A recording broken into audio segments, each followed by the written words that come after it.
Okay, so now that you've gathered what you think is all of your photo collection into one place, and you've got the photos and the slides and the negatives and the videos and the movie film and the artwork and the documents and all of those different things, now you want to sort them into like piles. So all the framed photos, all the photo albums, all the loose photos, just all the different media that you have, sort them and then take an inventory so that you know what you have and how much you have.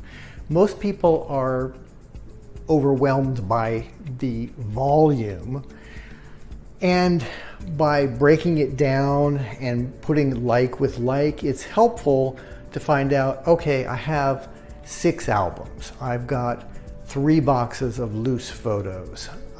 I've got 5 carousels of slides and 3 boxes of slides.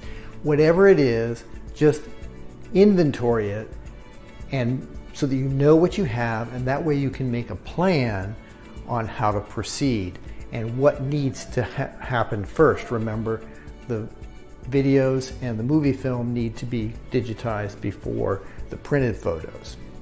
So what questions do you have about your inventory?